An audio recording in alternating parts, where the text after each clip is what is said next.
Síguenos en Facebook, Twitter, Instagram y YouTube.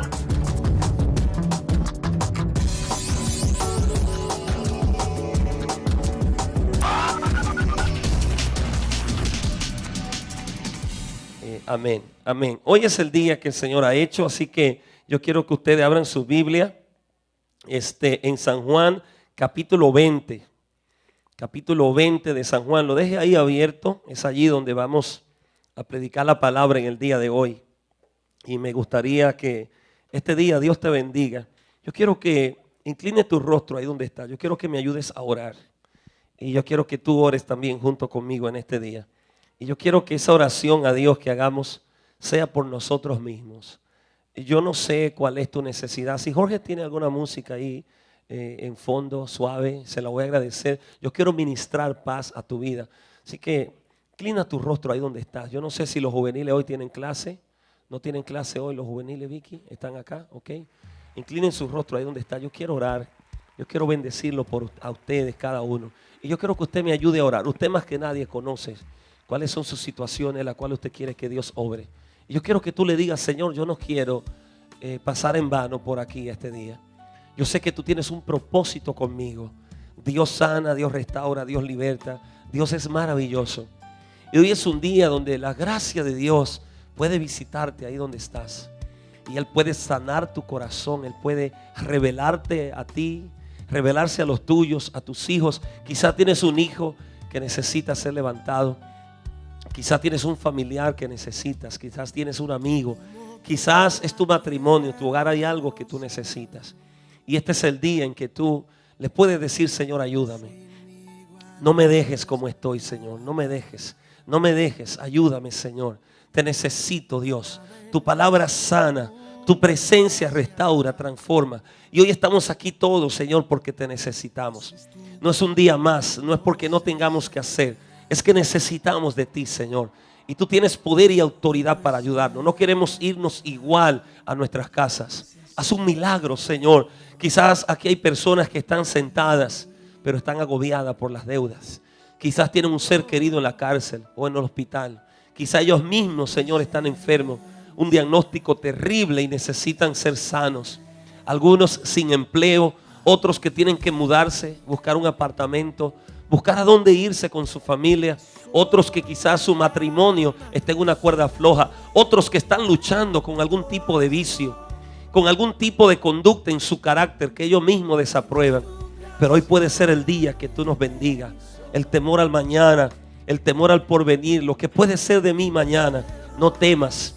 El Señor toma control de tu futuro, de tu bienestar, de tu mañana. Y hoy, si se lo entregas a Él, no solamente tu vida y tu familia y tu hogar, tu finanza, tu salud, pero dale tu porvenir a Dios. Dale el mañana, dale el futuro y dile: Dios, tú coges las riendas de mi vida. A partir de este año quiero que seas tú que me guíes y que me lleves por senderos y por caminos que tú conoces, porque en tus manos voy a andar confiado. En el nombre de Jesús, gracias, Señor.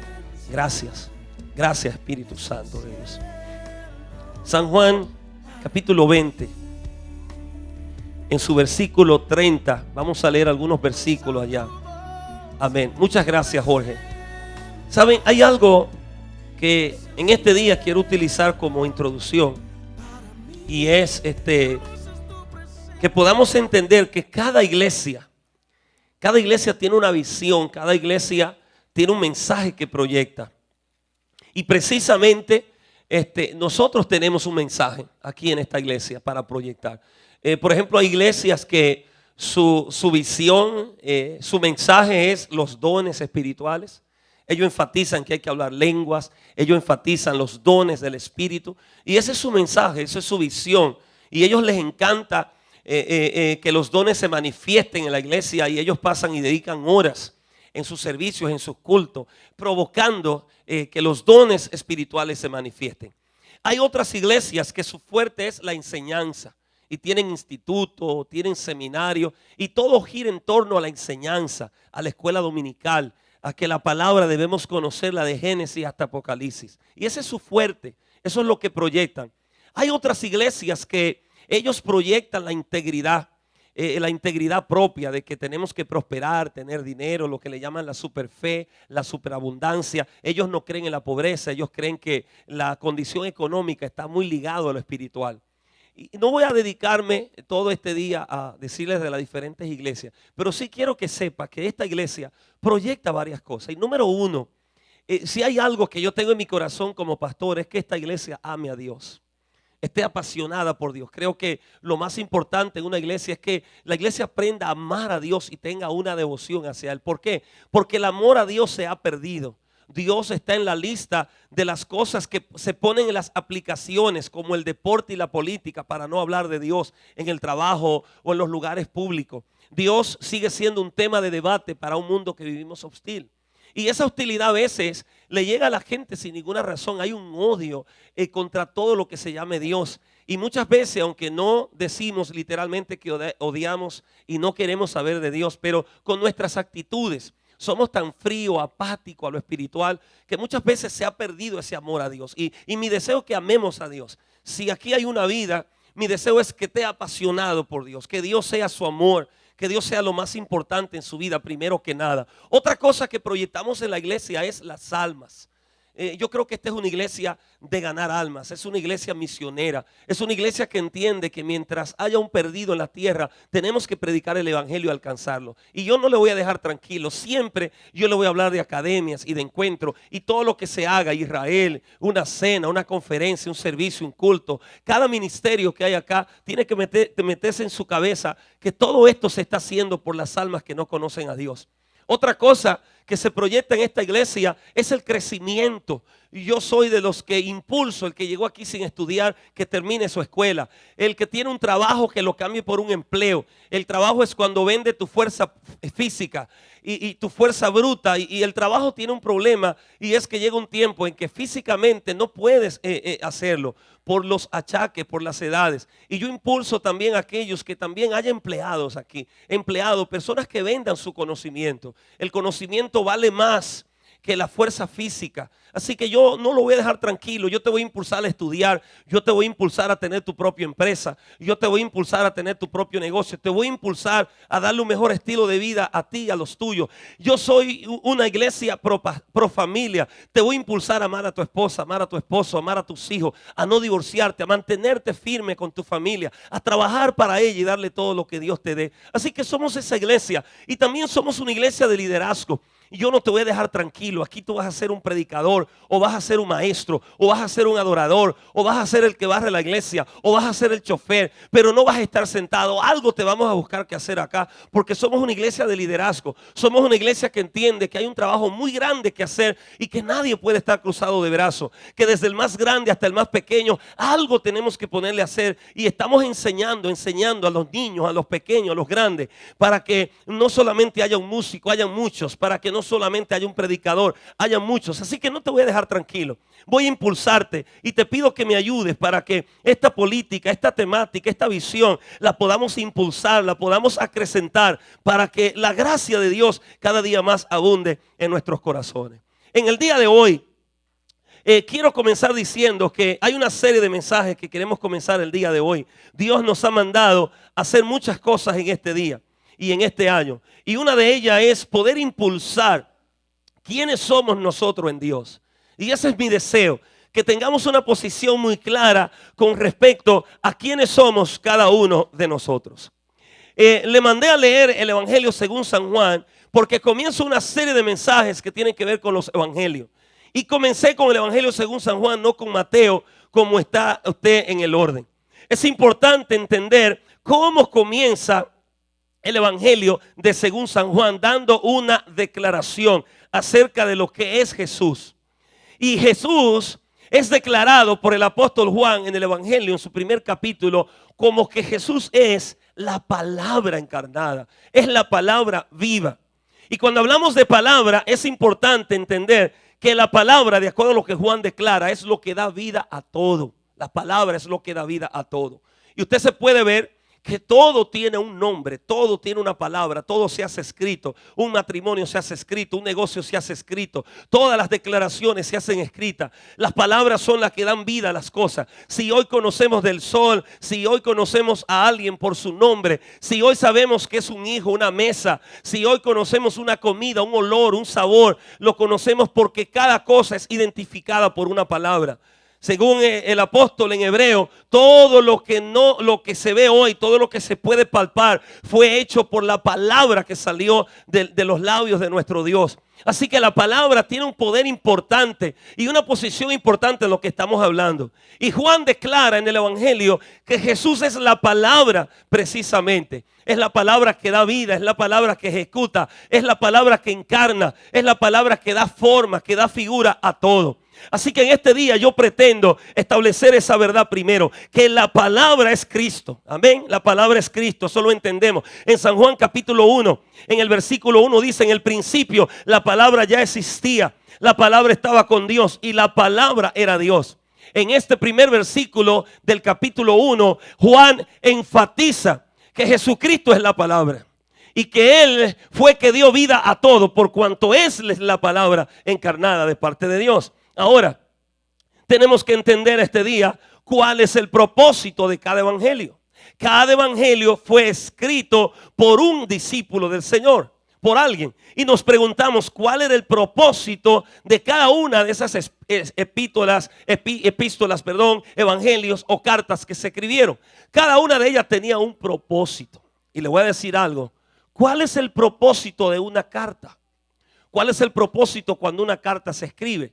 El propósito de una carta es que contenga un mensaje. Toda carta se escribe para llevar un mensaje a otros. Y el contenido de la carta es lo que revela la razón, el por qué se ha escrito tal carta, el motivo, la razón principal. Y cada una de estos evangelios que se escribieron tuvieron una razón por la cual se escribieron. Por eso yo le cité San Juan capítulo 20, porque en este capítulo 20, versículo 31, el Señor aclara muy claro ahí, el apóstol Juan, por qué escribió esta carta. Así que vamos a leer en San Juan capítulo 20, versículo 30 al 31. Yo tengo la nueva versión popular, difieren algunas palabras, pero es el mismo evangelio que usted está leyendo allí. Dice San Juan capítulo 20, verso 30 al 31. Los discípulos vieron a Jesús hacer muchas otras señales milagrosas, además de las registradas en este libro. Pero estas se escribieron para que ustedes sigan creyendo que Jesús es el Mesías, el Hijo de Dios, y para que al creer en Él tengan vida por el poder de su nombre. Así termina Juan la escritura del evangelio, diciendo por qué razón él escribió el evangelio. Ahora, ¿qué yo quiero compartir con ustedes por estas próximas semanas? El Señor me dijo, este es el mensaje que vamos a estar escuchando durante este año y vamos a estar recargándolo y repitiéndolo. Y yo quisiera con todo mi corazón repetirle esto con mucho temor y con mucho temblor. Esta palabra que Dios la ha revelado a la iglesia Vida. Me la dio a mí en mi corazón. Y yo estoy seguro que no es algo que solamente Dios a mí lo ha revelado. Vamos a escuchar hablando de esto por otros lados. Yo sé que usted lo va a escuchar por Radiovisión Cristiana, por el Ministerio Enlace, por otros pastores también hablando de estos mismos. Porque cuando Dios revela algo, se lo revela a todo su pueblo. Porque Él entiende que hay una gran necesidad en lo que estamos predicando el día de hoy. Cuando nosotros decimos que los evangelios revelan lo que ellos quisieron identificar en cada una de esas cartas. Los evangelios revelan cada uno de los propósitos por los cuales fueron escritos. Hay un mensaje allí. Es importante entender que el apóstol declara que tú y yo somos cartas vivas. Somos cartas abiertas cada uno de nosotros. Somos una epístola, somos un evangelio. Y el deseo mío en el día de hoy es saber qué tipo de mensaje estás llevando como una epístola viviente. ¿Cuál es el tipo de mensaje que tú estás proyectando? ¿Qué pueden leer las demás personas en tu evangelio, que es tu vida? ¿Qué pueden leer las demás personas en lo que tú haces, en lo que tú dices, en lo que tú vives? ¿Cuáles son los mensajes que tú estás llevando a través de tu vida, a través de tu ejemplo, a través de tu conducta, dentro y fuera de tu casa? Somos cartas abiertas. Es importante entender esto. Y cuando el apóstol Pablo dice que somos cartas abiertas, está dando a entender de que somos cartas leídas por todo el mundo. Todo el mundo está viendo tu conducta. Todo el mundo está viendo cómo hablas. Desde la casa, el trabajo, la calle, dentro y fuera de la iglesia. Y el apóstol Pablo le está hablando a la iglesia, no le está hablando a los que están allá afuera. Porque anteriormente nosotros éramos otro tipo de carta, que llevábamos otro tipo de mensaje. Porque nuestra vida estaba escrita de dolor. Nuestra vida estaba escrita de angustia, de frustraciones, de momentos difíciles. Y cuando alguien nos miraba, lo que veía en nosotros era el mensaje que nuestra vida estaba proyectando. Estábamos llenos de dolor, sin esperanza, llenos de angustias, enfermos. No habíamos conocido a Dios. La palabra describe esto de la siguiente manera. En Efesios capítulo 2, verso 1 al 3. El Señor dijo que estábamos muertos en nuestros delitos y pecados, que andábamos sin Dios, sin esperanza, de un lado para otro. Si usted puede buscar conmigo ahí en Efesios, se va a poder dar de cuenta cómo el Señor describe que era nuestra carta anteriormente. Era ese el mensaje que proyectábamos, era ese mensaje el que había en nuestra vida. Y hoy vamos a conocer un poquito, a poder aclarar cuál era esa vida que llevábamos anteriormente. En el capítulo 2 de Efesios, en su versículo 1 al 3, el apóstol declara: antes ustedes estaban muertos a causa de su desobediencia y sus muchos pecados. Vivían en pecado igual que el resto de la gente, obedeciendo al diablo, el líder de los poderes del mundo invisible, quien es el espíritu que actúa en el corazón de los que se niegan a obedecer a Dios. Todos vivíamos así en el pasado, siguiendo los deseos de nuestras pasiones y la inclinación de nuestra naturaleza pecaminosa. Por nuestra propia naturaleza éramos objeto del enojo de Dios, igual que todos los demás. Así describe Dios nuestra carta anteriormente. Era el mensaje que proyectábamos. Andábamos tímidos, tristes, agobiados. Andábamos llenos de tantas necesidades espirituales, vacío completamente, de un lado para otro, buscando dónde llenar ese espacio que había en nuestra vida, buscando alcohol, drogas, buscando mujeres, placeres, peleándonos con todo el mundo. Esa era la condición en la cual vivíamos, esa era nuestra carta. Yo no sé tú, pero esa era mi carta antes de venir al Señor. Ese era mi evangelio, esa era mi epístola. Un futuro sombrío, sin esperanza, temor a un mañana, lleno de pobreza, lleno de miseria. Yo no había conocido a Dios y yo estaba atado con tantas cosas difíciles en mi vida. Más que nada con un futuro muy sombrío. Yo no sabía de mi mañana, yo no sabía lo que había de venir a mi vida. Y como joven estaba muy preocupado por mi condición, por la condición de mi hogar. El mensaje de mi casa era un padre alcohólico. El mensaje de mi casa era una madre enferma. El mensaje de mi casa era un padre que había tenido hijos en la calle. El mensaje de mi casa era golpes, maltrato, humillaciones, vejaciones. No había esperanza para nosotros. El apóstol Pablo lo describe de otra manera en Gálatas capítulo 5, versículo 19. Yo quiero que ustedes vayan conmigo a Gálatas y puedan ver cómo el apóstol Pablo ahora describe cuál era nuestra carta, cuál era nuestra condición, cuál era el mensaje que proyectábamos, cómo era que vivíamos. Y es interesante descubrir esto, cómo éramos, óigame bien, diga conmigo éramos, porque ahora somos otra carta. Y esa es la pregunta que yo quiero en el día de hoy que salgamos de aquí con una respuesta. ¿Cuál es mi evangelio? ¿Cuál es el evangelio que yo estoy escribiendo? ¿Cuál es el evangelio que yo estoy proyectando? Miren por qué. Porque dependiendo del evangelio que tú y yo estemos proyectando, eso va a determinar nuestro propósito, nuestra visión y nuestro éxito en lo que estamos haciendo. Porque si no proyectamos el mensaje correcto, si no damos el mensaje correcto, nosotros no vamos a poder cumplir el propósito que Dios tiene para nosotros. Y en el intento nos vamos a perder. Porque hay un mensaje que tenemos que proyectar cada uno de nosotros. Así que Gálatas capítulo 19 dice cómo éramos antes, rapidito, dice así: cuando ustedes siguen los deseos de la naturaleza pecaminosa, los resultados son más que claros: inmoralidad sexual, impureza, pasiones sexuales, idolatría, hechicería, hostilidad, peleas, celos, arrebatos de furia, ambición egoísta, discordias, divisiones, envidia, borrachera, fiesta desenfrenada, cacata, araña, alacrán. Todo eso se lo puse yo. Yo no sé usted, pero así era yo. Esa era la epístola de según San Castor. Esa era la epístola mía. Esa era la carta que yo estaba proyectando. Eso era lo que los demás podían leer en mí.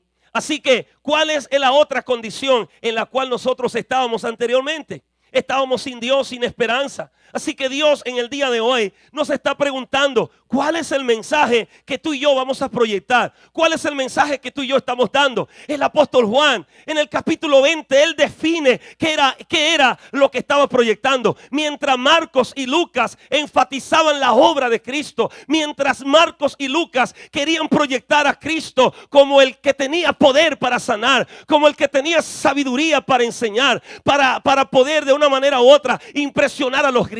Cuando Juan se detuvo a escribir el evangelio, dijo: lo que yo quiero proyectar no son las obras que hace Jesús, sino el Jesús que hace las obras. Lo que yo quiero proyectar no es las parábolas de Jesús, sino el Jesús de las parábolas. Lo que yo quiero proyectar no son las obras de un Dios maravilloso, sino un Dios que hace obras maravillosas. Y cuando él quiso definir qué era lo más importante en su carta, él dijo: yo quiero que cuando la gente lea mi evangelio, yo quiero que cuando la gente lea mi carta, yo quiero que cuando la gente busquen las palabras que yo leí, sepan que Jesucristo es el Hijo de Dios. Aleluya. Yo quiero que ellos vean a un Dios amoroso. Yo quiero que vean un Dios perdonador. Yo quiero que ellos sepan que Jesús es el Hijo de Dios, el Salvador, el que había de venir, el que venía a salvar el mundo. Por eso es que usted encuentra en el Evangelio según San Juan los mensajes más sublimes. Yo soy el buen pastor, yo soy el camino, yo soy la verdad. Por eso usted encuentra en Juan 3:16, porque de tal manera amó Dios al mundo que ha dado a su único Hijo, para que todo aquel que en él cree no se pierda, mas tenga vida eterna. Por eso es que usted encuentra en el Evangelio según San Juan que si alguno viene a mí, yo no le echo fuera, porque él es la puerta. Por eso es que él dijo en Juan capítulo 10, y lo escribió, donde Jesús dijo: yo soy el buen pastor, y el buen pastor su vida da por las ovejas. Juan estaba preocupado, interesado de que los demás, cuando leyeran su carta, su epístola, pudieran decir: verdaderamente Jesús es el Hijo de Dios, porque tiene poder para cambiar, porque tiene poder para transformar, porque tiene poder para restaurar, porque tiene poder para redimir, para levantar. Yo quiero que todo el mundo sepa que Jesús es el Hijo de Dios. Es importante esto que hoy estamos hablando. Y es tan importante porque esto nos va a definir no solamente como iglesia, sino también como cristianos. Y debemos preguntarnos: ¿el mensaje de mi epístola tiene un contenido de vida o de muerte? ¿Qué yo estoy proyectando? ¿Estoy proyectando vida con mi ejemplo, con mi carta, o estoy proyectando muerte? El mensaje que yo estoy proyectando con mi vida promueve la salud, la enfermedad, la libertad o la esclavitud. El mensaje que yo estoy promoviendo con mi vida tiene un contenido tiene un contenido de lo bueno o de lo malo. Tiene un contenido de esperanza, de angustia o de dolor. Porque cada situación que venga a tu vida, de la manera que tú la enfrentes, de la manera que tú la encaras, eso vas a decir en el Dios que tú has creído. Y no solamente vas a decir en el Dios que tú le sirves o que tú vives para Él, sino que va a determinar cuál es el Dios que está poniendo palabras sobre ti. Hoy, en el día de hoy te voy a decir algo. Cuando tú viniste a Cristo como tu único Salvador y viniste y le aceptaste, todas esas letras que estaban escritas sobre ti en la cruz del Calvario fueron borradas. La sangre de Cristo las quitó, y todo lo que veníamos arrastrando, que el apóstol Pablo lo dijo en el capítulo 2 de Efesios y lo dijo en Gálatas capítulo 5:19, la sangre de Cristo la borró. Y cuando tú viniste al Señor, viniste a hacer una página en blanco sin una letra, y cuando viniste a sus pies y le dijiste: Señor, tú eres mi Salvador, entonces Jesús, que es la palabra de vida, la palabra encarnada, comenzó a escribir en ti un nuevo evangelio, una nueva etapa de tu vida, una nueva vida en ti comenzó a escribir desde ahora en adelante, desde el día que le diste tu corazón. Hoy, dice el Señor, comenzó a escribirse una nueva vida y un nuevo evangelio de todos los que lo hemos aceptado como nuestro único y suficiente Salvador. Todos los que le hemos aceptado. Aleluya. Jorge, no tengo monitores acá, no me oigo. Ayúdame ahí.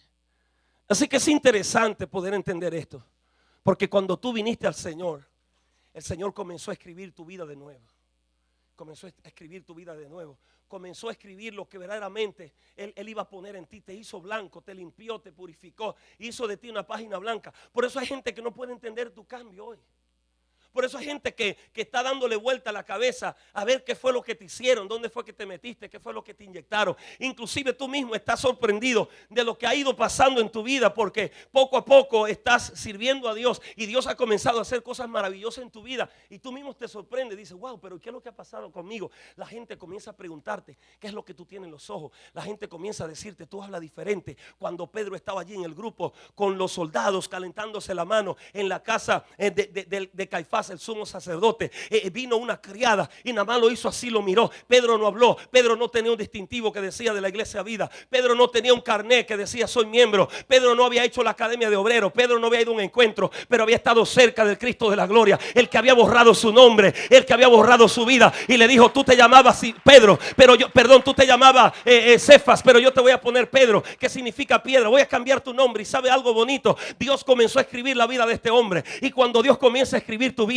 a ponerte detalles, Él comienza a sustituir la angustia y el dolor por gozo y alegría. Y esa mujer y ese hombre que vivía aburrido y vivía peleando y vivía amargado, ya está lleno de gozo y de alegría, porque la palabra encarnada comenzó a escribir un evangelio nuevo en la vida de ese hombre. Y ese que tomaba y andaba en la calle por allá de un lado para otro, perdido, sin esperanza, andando por un lado para otro buscando gozo, ya se recoge con su familia, se recoge con su esposa, se recoge con sus hijos, renuncia al mundo, porque hay alguien que se ha encarnado en él y se llama el Cristo de la gloria, y comenzó a escribir un evangelio diferente. Y cuando él coge el lápiz del Espíritu Santo y coge la palabra del Padre para encarnarse en tu evangelio, en tu vida, él te escribe el evangelio en el pellejo, en los huesos, en los tuéstanos, en la mente, en el corazón, en la piel, en las uñas, en los cabellos, en los ojos, en la nariz, en el aliento, en todo. Y no hay nadie que te pueda borrar lo que Dios ha escrito en tu carta en el día de hoy.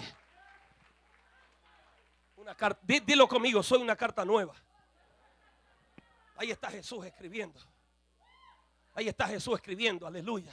Ahí está escribiendo el maestro sobre tu vida. Dile, Señor, escribe sobre mí un nuevo evangelio. Yo quiero, como Juan, que la gente cuando me vea diga, Jesús es el Hijo de Dios. Que cuando la gente me vea diga, verdaderamente hay un Salvador que lo salvó a él, que lo cambió a él, que la cambió a ella, que la transformó a ella, porque él es dador de vida, no de muerte. Qué maravilloso evangelio. Oiga, yo quiero que tú le digas este año, Señor, si tú tienes que comenzar un nuevo evangelio en mí, comiénzalo. ¿Cuántos dicen amén conmigo? Amén, hermanos, porque tenemos que reestructurarnos a veces. Tenemos que ver que quizás comenzamos bien y nos torcimos y el Señor tiene de nuevo. Usted ha comenzado a hacer unas cartas y la tiene que botar, ¿verdad? Y hacerle un borrón y comenzarla de nuevo. El Señor está dispuesto a comenzar de nuevo contigo.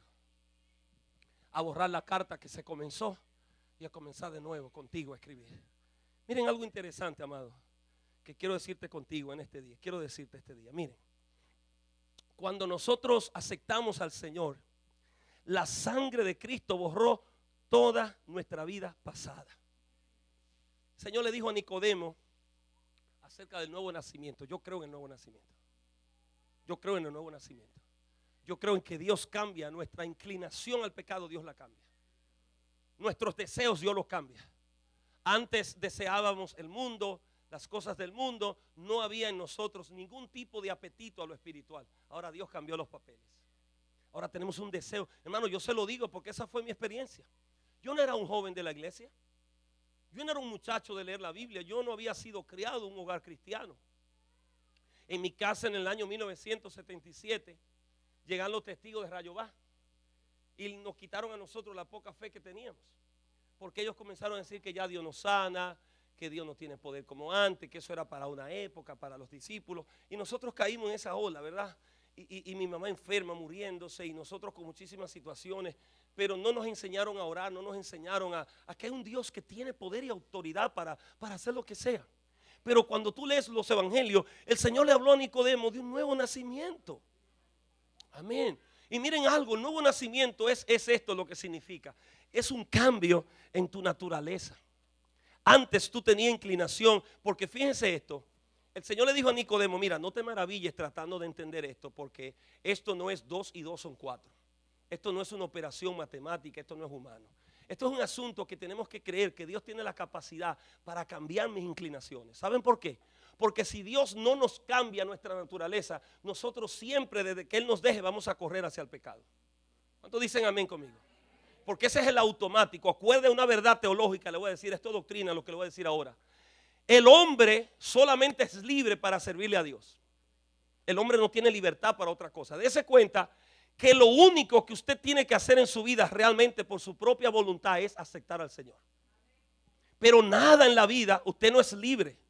Fuera del Señor no hay libertad. Porque cuando usted está fuera del Señor, usted es esclavo de algo, de un vicio, de una conducta, de una condición. Yo recuerdo a mi papá cuando duraba 3, 4, 5 meses bebiendo, que le daban esas resacas, se levantaba así, teníamos una sopita, él habla así como tiene un radio, aquí teníamos una sopita ahí temblando. Y cuando estaba así muriendo se decía, no bebo ni refresco de botella, decía. Ay, hermano, eso era el otro día ya. Y así ya va para 82 años y está diciendo lo mismo, que no bebe refresco de botella. Pero hermano, tiene el hígado así que parece embarazado. Grandísimo, de tanto alcohol desde los 16, 17 años tomando. Los lunes, mi papá era abonado al 97. Lo que no saben lo que es abonado, eso es jugar un número y jugar un número y jugar un número. Y cada vez que no salía el número del papi decía, no pierdo mi dinero en eso. Ya el lunes estaba jugando otra vez. Y no es mi papá, todos éramos así. ¿Sí o no? Porque es que sin Dios somos esclavos. La única libertad que tienes tú y yo es la libertad de servir a Cristo. Cuando vienes al Señor, entonces eres libre para decir, Señor, te amo, te quiero buscarte con todo mi corazón. Porque Dios no te saca por aquí, por los pantalones de tu casa, ni te jala de una oreja. Es una voluntad, es un amor que tú tienes propio hacia Él. Y tienes esa libertad de disfrutar de lo que Dios ha hecho. Así que miren qué lindo.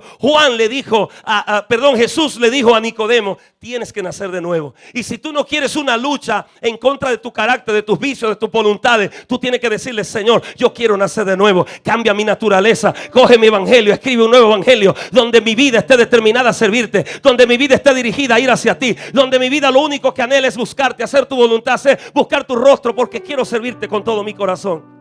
Hay otra cosa, hermano. Lo segundo que Dios hizo con nosotros se encuentra en 2 de Corintios 5:17.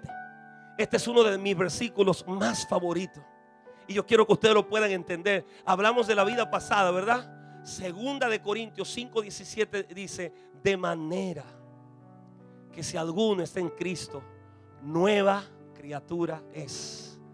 Las cosas viejas pasaron y todas son hechas nuevas. Dale un aplauso al Señor. Eres un nuevo hombre, eres una nueva mujer, eres diferente. Tienen que saberlo. Juan dijo, mi deseo es que todo el mundo sepa que yo soy el hijo que Jesús es el Hijo de Dios. Que glorifiquen al Señor.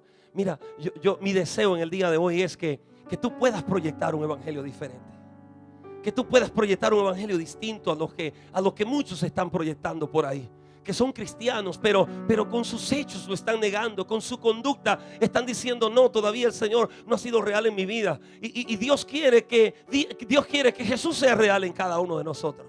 Aleluya. Miren, no hay cosa más linda que ver a un hombre y una mujer de Dios santa y santo, apartado del mundo. Que el pecado, mira, no tiene ningún tipo de interés en su vida, no está en sus planes. ¿Usted sabe lo lindo que es eso? Una mujer, un hombre consagrado para servirle a Dios, donde el pecado no tiene cabida, donde la maldad no hay espacio. Usted quiere ver algo más lindo de lo que Dios ha hecho con nosotros, lo que es la bondad, ser bueno. Ser bueno, eso, dile que está a tu lado, qué lindo es ser bueno. Aleluya. Y esto no es que tú te forces a ser bueno, porque Jesús fue bueno. Jesús no le hizo maldad a nadie. Jesús no le hizo daño a nadie. Jesús no hizo sufrir a nadie. Y el evangelio que tú y yo tenemos que proyectar es un evangelio. Déjeme decirle, usted sabe que en el evangelio tenemos que estar dispuestos a perder. Tenemos que estar dispuestos a perder. A veces te van a ofender y vamos a tener que quedarnos callados, pero ese es el evangelio. A ver, ese es el evangelio. Amén. Se van a levantar personas en contra tuya y tú lo vas a bendecir. Eso es el evangelio. Hay personas que te van a engañar, te van a coger dinero y nadie lo va a saber porque tú no lo vas a decir. Lo vas a bendecir. Y cuando vengan donde ti, tú vas a decir, yo no tengo nada que decir. Eso es evangelio. Cuando quieran ponerte a pleito, tú no te vas a defender. Eso es el evangelio. Cuando quieran obligarte a hacer algo que tú no quieres, lo vas a hacer 2 veces más de lo que estás dispuesto a hacer. Vas a aprender a callar cuando otros te ofendan. Vas a estar dispuesto a perder para que otros ganen, para que el evangelio gane. Vas a estar dispuesto a soportar humillaciones, vejaciones. Ese es el evangelio. Ese es el evangelio que Jesús proyecta en nuestra vida. Vamos a estar pasando por tribulaciones, por dificultades, por momentos difíciles, y siempre vamos a ser fieles al Dios que nos llamó. No lo vamos a abandonar en ningún momento difícil, en ninguna prueba, ni porque estemos enfermos, ni porque se acabe el trabajo, ni porque ya estoy solo, no tengo amigos alrededor mío. Yo voy a servir a Dios siempre. Ese es el evangelio que tú y yo debemos proyectar. Es un evangelio de integridad, de carácter, de seriedad. Es un evangelio de compromiso, porque es de la única manera que los demás van a poder decir: verdaderamente Jesús es el Hijo de Dios. Verdaderamente, porque ya no es la mujer que hablaba como hablaba antes. Ya no es el hombre que actuaba como actuaba antes. Ya él no hace lo que hacía. Ya es totalmente diferente. Está viviendo una nueva vida diferente, y comienzan las personas a testificar de ti. La primera que comienza a alegrarse de tu cambio es tu esposa. Tus familiares van a comenzar a decir: verdaderamente mi hijo, mi hija, o mi hermano, mi esposo, mi esposo verdaderamente está yendo a la iglesia, no a perder un tiempo, porque verdaderamente se ve un cambio en su vida. Estás comenzando a cambiar, eres diferente, comienza a ser honesto. La mentira te divorcia totalmente de la mentira, porque Jesús no es mentiroso. El evangelio de Jesús no hay mentira, porque Jesús es la verdad, y vas a comenzar a hablar la verdad. No vas a tener nada oculto en tu casa, no vas a llevar una doble vida, no vas a ocultarte en la luz y en la oscuridad para hacer obras negativas. Juan comenzó el capítulo 1 diciendo: el que tiene al Señor no anda en oscuridad, porque sus obras no son malas, son buenas, y no tiene miedo de que lo vean o que los demás puedan saber de lo que está haciendo o de lo que está hablando. ¿Sabe por qué? Por una sencilla razón: porque el que anda en luz no teme.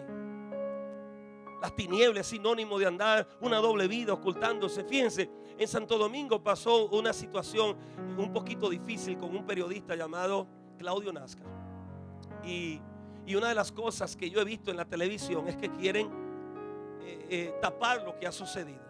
Quieren ocultar lo que él era. No importa si lo mandaron a matar, no importa si hubo un complot, eso no importa.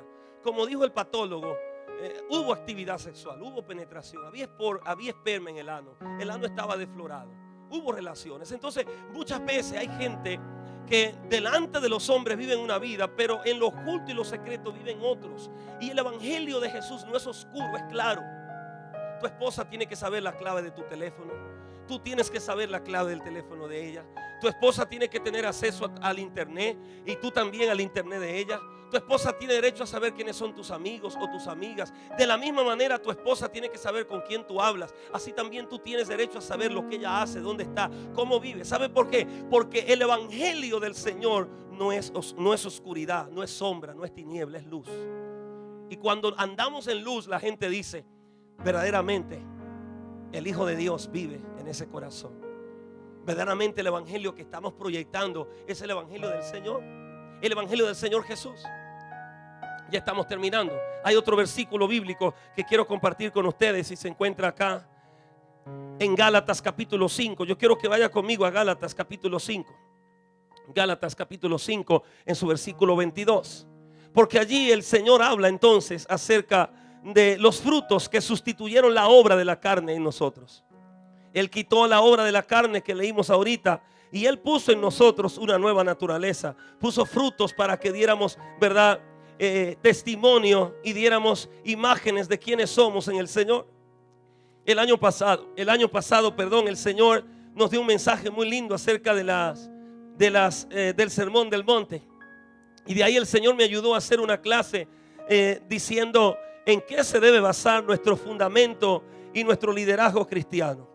Y estábamos hablando precisamente de esto, de lo que dice Gálatas capítulo 5, versículo 22 al 25, de cuáles son esas manifestaciones, esos frutos que debe haber en aquellos que están escribiendo. Jesús está escribiendo un evangelio en sus cartas, que son cartas abiertas, son cartas blancas, y que el Señor, con su poder y su autoridad, está haciendo de cada uno de nosotros un evangelio vivo.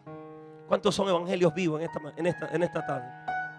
Diga amén. Soy un evangelio vivo, declárelo.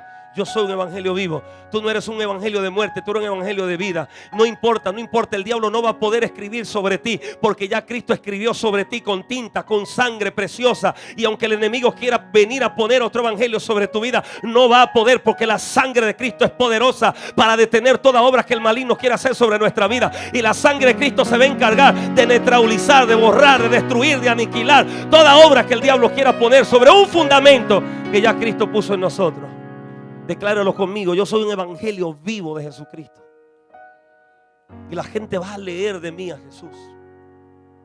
La gente va a ver de mí a Jesús. Recuerda el otro día que el Señor me dio una revelación. No escribí este mensaje, no lo prediqué, pero le dije algo a usted el otro día. Cuando el Señor fue a Jericó, que la gente, que Zaqueo no pudo ver a Jesús. El problema no era que Jesús era pequeño. La Biblia dice que Jesús estaba rodeado de gente. La gente no dejaban ver a Jesús. Ponga atención a esto. A veces nosotros somos los que no dejamos que los demás vean a Jesús, porque con nuestra conducta, con nuestro testimonio, con nuestra forma de ser, lo tenemos tapado. Y la gente quiere ver a Jesús en ti, pero tú no lo dejas. Por tu forma, por tu manera, por tu estilo, por tu testimonio, por tu manera de vivir, por tu manera de actuar. Y la gente quisiera ver a Jesús, pero con nuestra conducta lo estamos cubriendo, lo estamos tapando. ¿Sabe por qué? Porque nuestro estilo de vida no va acorde con lo que profesamos que tenemos en nuestra vida. Jesús es maravilloso. Yo creo en Él y voy a creer en Él toda la vida, porque yo sé lo que Él ha hecho en mí. Yo no estoy predicando un mensaje teórico. Yo sé cuando el Señor llegó a mi vida y lo que hizo en mí. Un niño temeroso, asustado, sin futuro, andando descalzo allí en las calles de San Francisco de Macorís. Cuando a mí me profetizaron de 13 años que yo iba a ir de una nación a otra, que yo iba a ser próspero, que yo iba a ser bendecido. Y yo no podía creer lo que me estaban diciendo. Estaba lleno de grasa, de lavar tuercas en el taller, con una chancletita samurái rota a la mitad, que se me quedaban los dedos afuera. Ese era yo cuando a mí me hablaron.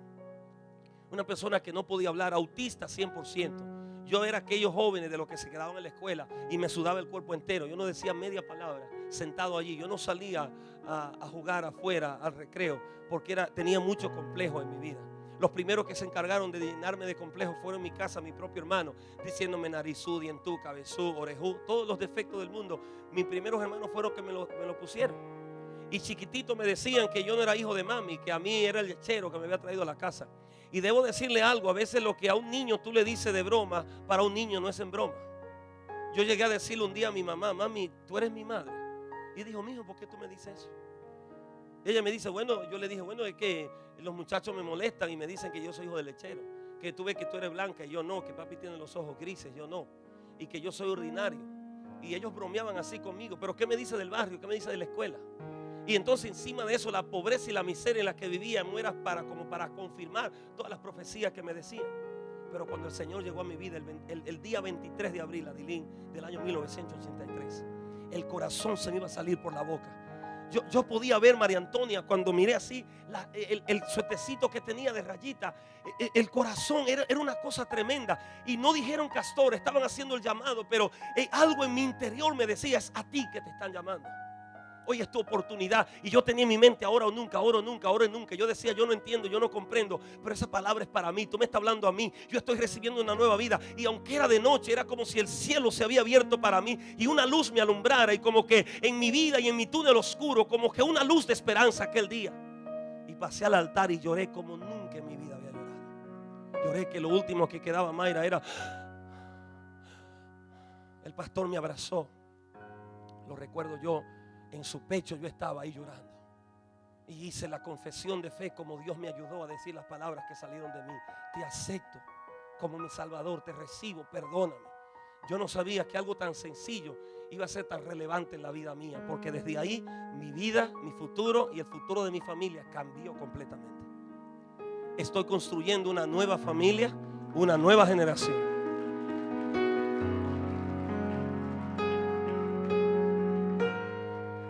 Aleluya. De parte y parte, Gadielito, vengo de familia de alcohólicos.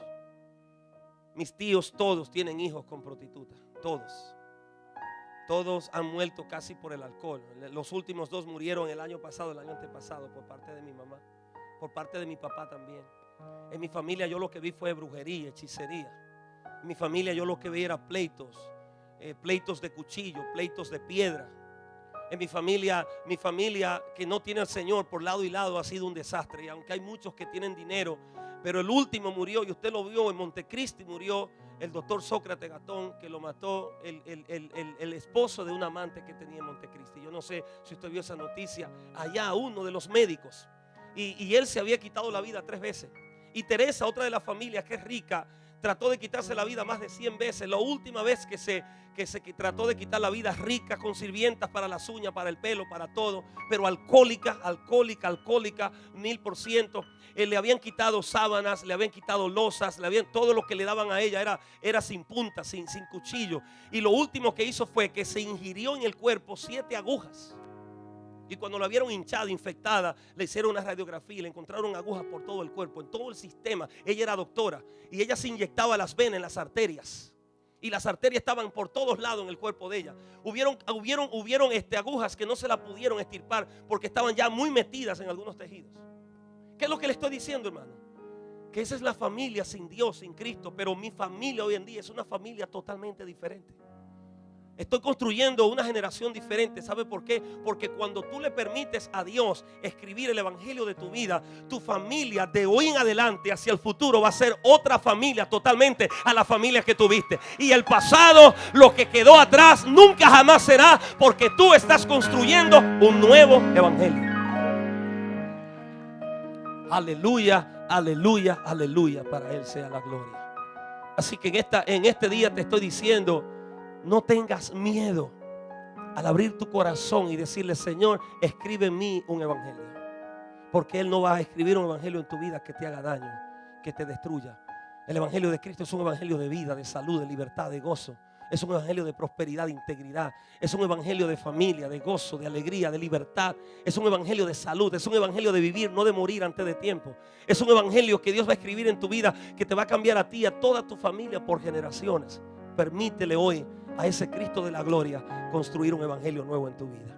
Ponte de pie conmigo en este día.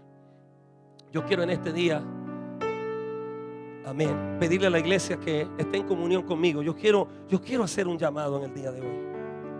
Y yo quiero hacer ese llamado a las personas que en el día de hoy desean que el Señor escriba el evangelio de sus vidas en el día de hoy. Hasta el día de hoy ha estado llevando el evangelio según Santú,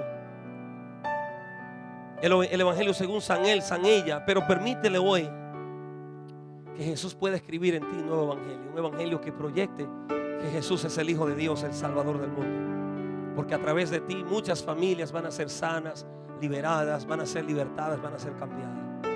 Mi vida, mi evangelio ha podido salvar a miles. Antes lo contaba. Ya no puedo contar las personas que a través de nuestra vida han podido venir a Cristo. Hoy solamente ya me entero de las familias. Fui el primero, pero ya hoy escucho de España, de las Antillas Menores, de la Florida, de muchos de mis familias que están viniendo al Señor. Y así va a ser para ti. Te vas a enterar donde quiera que estés que tu familia está comenzando a recibir a Cristo, a entregarle su corazón también. Y yo quiero, mientras tú me ayudas a orar este día, si hay alguien en esta hora que desea recibir a Cristo como su Salvador y quiere que el Señor escriba un evangelio en sus vidas, yo quiero que en este día pases al altar y le digas: Señor, yo quiero que tú comiences a escribir un nuevo evangelio en mi vida, una nueva etapa de mi vida. Quiero que desde ahora comiences a darme un nuevo estilo de vida, y que todas esas palabras que el enemigo, la vida y las circunstancias se encargaron de escribir sobre mí, que hoy tu sangre la pueda borrar, que tú puedas comenzar un nuevo evangelio en mi vida.